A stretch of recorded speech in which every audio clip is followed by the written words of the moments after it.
Yo, what is going on, Headliner Nation? It is time to jump into my quarterback analysis for week 11 of the NFL season, going matchup by matchup. If you're looking for a quarterback because you're on a bye or your normal quarterback has an awful matchup this week, we're going to dive into all of it right now. And you might get a little bonus content today as I rant about Anthony Richardson and the Indianapolis Colts. But before we dive into all of that, we're going to kick it off on Thursday Night Football with a matchup of two of the best young quarterbacks in the game right now, Jayden Daniels and Jalen Hurts. Jayden Daniels has been fantastic all season long, and we've seen his ceiling come down a little bit over the last couple of games. And finding that ceiling again isn't going to get any easier going up against the Eagles defense, currently allowing the fourth fewest fantasy points to the quarterback position.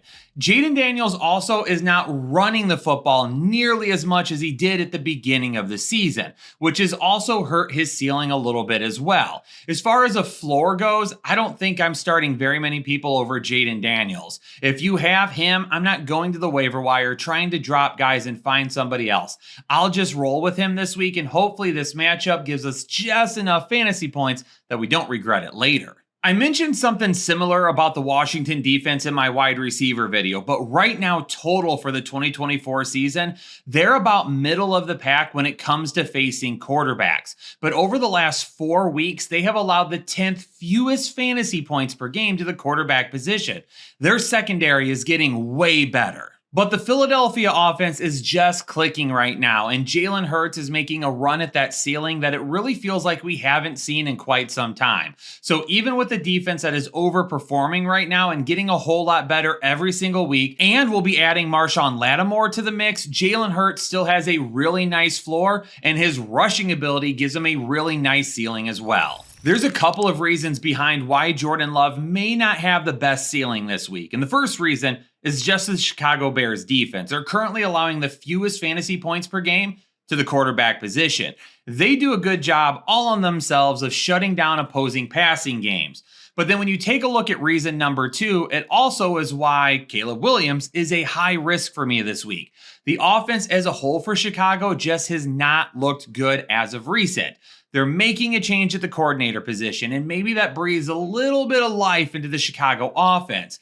But I don't think I'm super excited about Caleb Williams' floor or his ceiling this week. And because of the inefficiencies that Chicago is having on offense, if Green Bay gets out to a pretty decent lead in the first half, Jordan Love may not have a ton of volume in the second half. If Trevor Lawrence were playing this week, maybe I could get on board with him being a much safer start than what I can for Mac Jones. But the Detroit defense, even though they allow the 6th most passing yards to opposing quarterbacks, they do a good job of limiting everywhere else. Because they're allowing the 2nd fewest passing touchdowns on the season, and they have the 2nd most interceptions in all the NFL. These guys are ball hawks, and yeah, they're going to give up a lot of yards in man coverage, but they will shut you down when it matters most. And now they've added Zadarius Smith, which is really going to help the pass rush this week. And for Mac Jones, there's just no way in the world that I'm trusting him. But after 5 interceptions on the road in Houston, Jared Goff is due for a huge bounce back this week.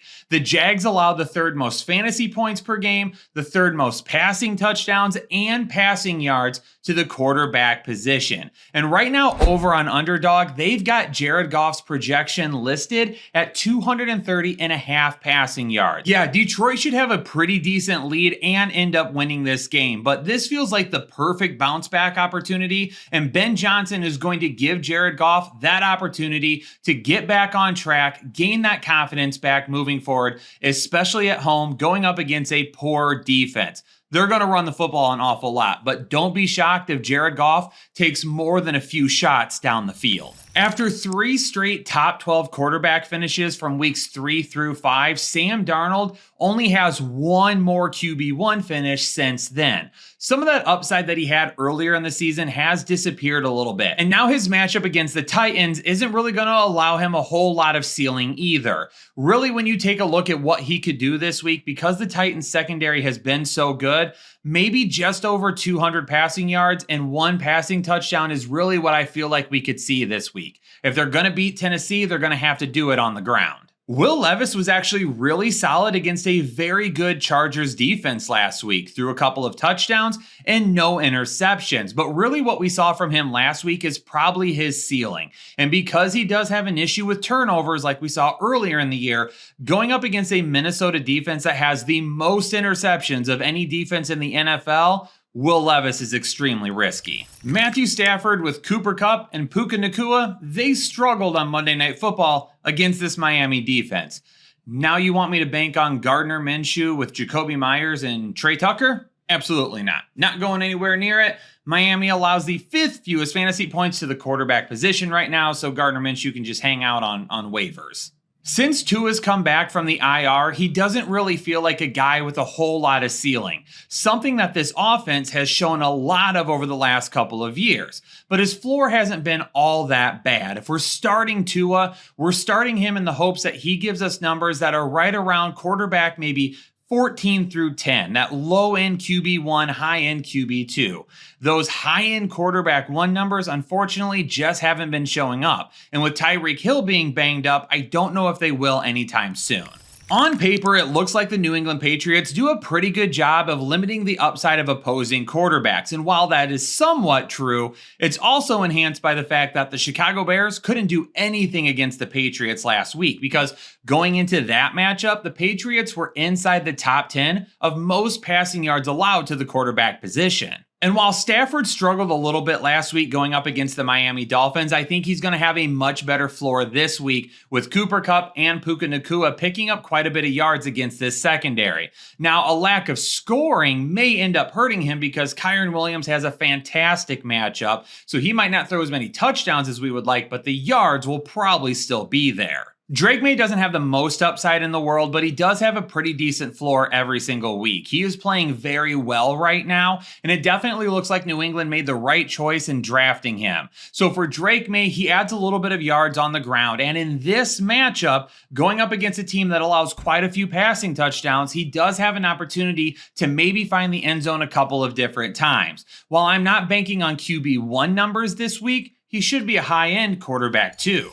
The New Orleans Saints are currently allowing the 4th most passing yards to opposing quarterbacks. On the flip side of that, they've only allowed 8 touchdowns, however, compared to 12 interceptions. So let's go ahead and fire up one of those classic Jameis Winston games where he throws for over 300 yards, but inevitably throws anywhere from 2 to 4 interceptions to go with it. And right now over on Underdog, they've got his projection set at 238.5 passing yards. Let's just raise the roof. Let's just push it up. We're going higher. We're going higher than 238 because it's going to be that type of game. Winston is still highly risky though, because even if he throws for over 300 yards, if this dude throws 3 interceptions this week, it's going to kill his ceiling. Derek Carr has like no healthy weapons right now at the wide receiver position outside of Marquez Valdes-Scantling, and he still had a really solid day against Atlanta last week. So while he's not the low risk that he was earlier in the season with all of his weapons healthy, he's still going to be a guy that we could potentially rely on to be a fantasy starter for us. All right.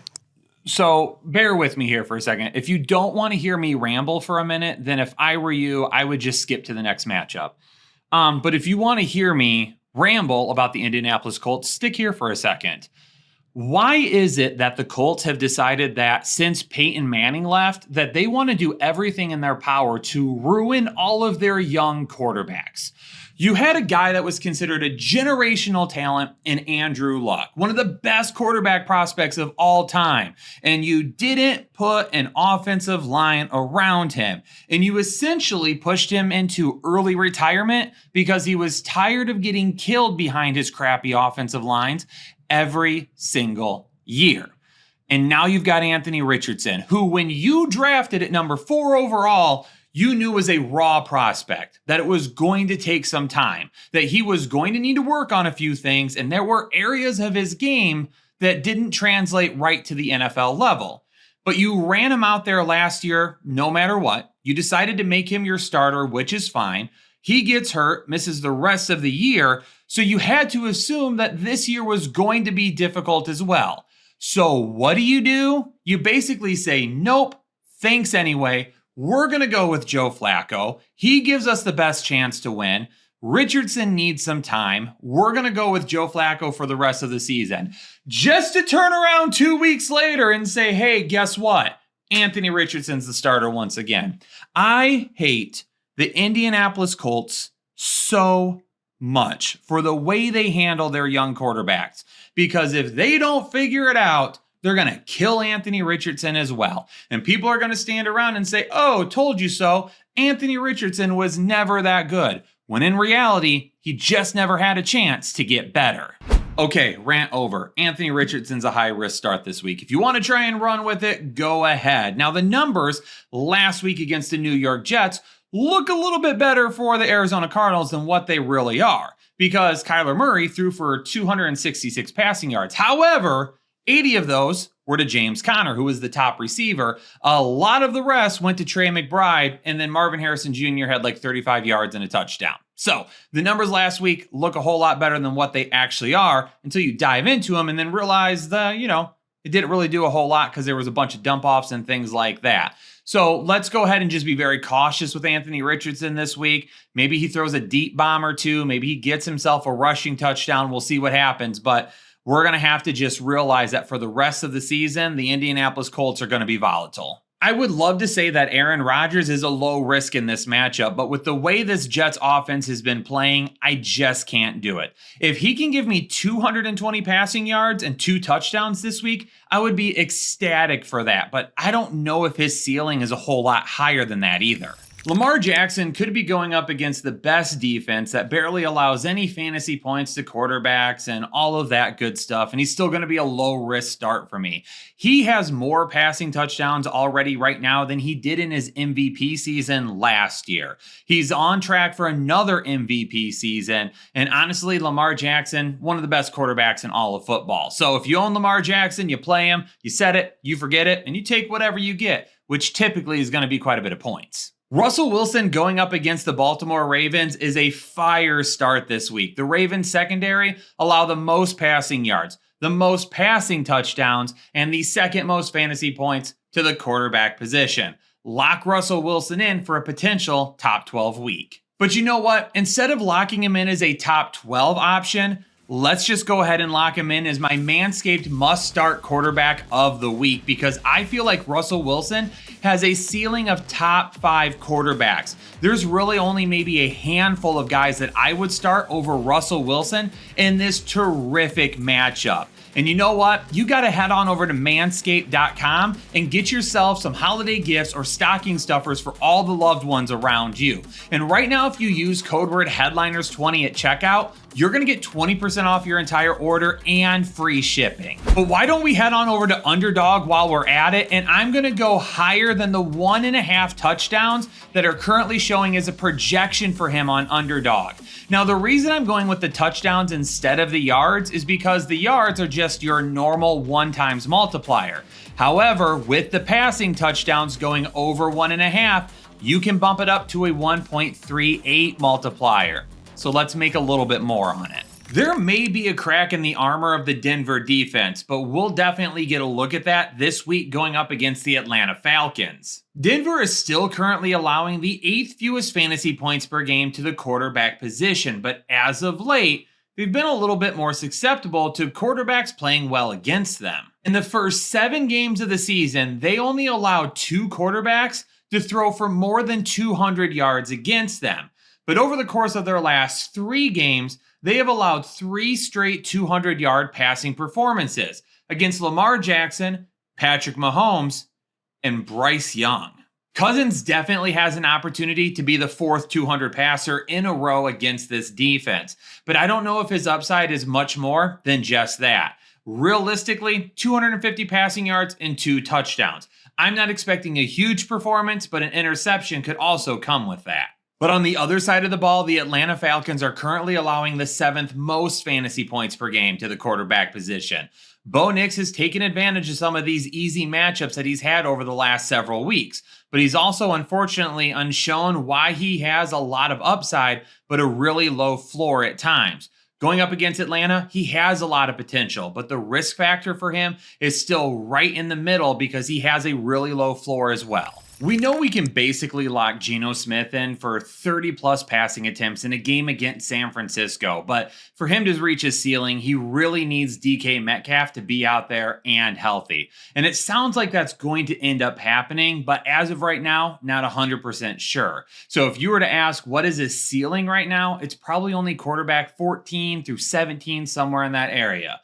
But if DK Metcalf ends up being healthy on the field with no problems, then Geno Smith has a little bit better shot of becoming a quarterback one, even if it's not by a whole lot. From a safe standpoint, Brock Purdy has a low risk rating this week, going up against Seattle, whose defense was really good to start the season, but has been kind of up and down since then. He definitely has a very solid floor of 220, 230 yards, potential for a couple passing touchdowns, and that gives him a really nice floor. As far as the upside goes, it depends on how close Seattle keeps this game. If Seattle keeps it close and we find them in a situation where they're battling into the fourth quarter, then we'll be just fine with his potential ceiling. But if they end up blowing this up and San Francisco's winning by multiple scores, expect a lot of Christian McCaffrey.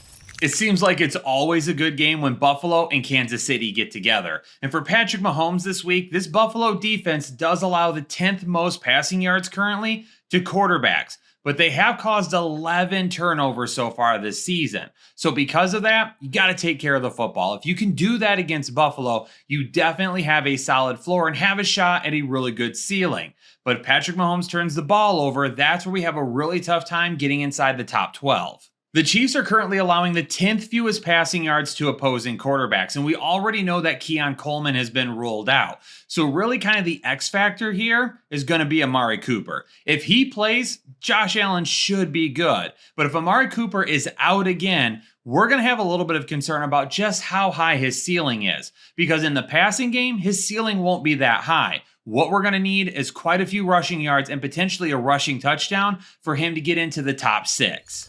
Joe Burrow is not going to have the upside this week that he did in his matchup last week. The LA Chargers definitely do a very good job against the pass. Now, Will Levis hit him for a couple of touchdowns last weekend, but his overall volume wasn't all that great. Because right now, they're allowing the 5th fewest passing yards, 4th fewest passing touchdowns, and 9th fewest fantasy points to the quarterback position.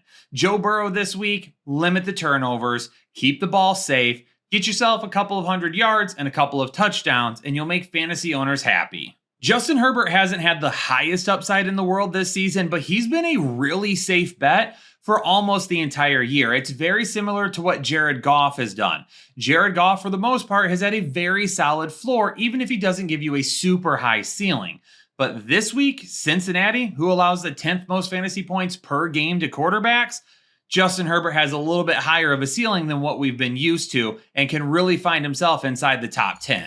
Do I really need to take any time talking about Cooper Rush going up against a defense that just caused 5 turnovers from Jared Goff? I didn't think so. We'll focus on CJ Stroud getting back on track in this matchup because this is a good one for him to get rolling once again. And I think having Nico Collins back this week is going to make a huge difference for him. Now, is it confirmed that Collins is back yet? No, it's not. But based on everything I've read so far, it definitely sounds like he's going to be playing this week, even though he was supposed to be playing last week. And right now, CJ Stroud's yard projection over on Underdog is only 227.5 passing yards. And I really feel like this week, they're going to try and put it to Dallas. The in-state rivalry, Houston is going to want to win this game, win it big, kind of get their season back on track, and get CJ Stroud feeling really good about where they're headed moving forward. Well, there you have it, Headliner Nation. That concludes all of my start and sit analysis for Week 11. Hopefully your lineups are looking good after you've had a chance to consume all this information. If you've missed any of the videos, make sure you go back and check them out. If you're new here to the channel, hit the subscribe button down below. Turn on the bell notifications so you don't miss any of the content that we are dropping. But more importantly, if the video helped you in any way, hit that like button. For now, Headliner Nation, stay safe, stay healthy. I'll catch you all on the next episode of the Fantasy Headliners.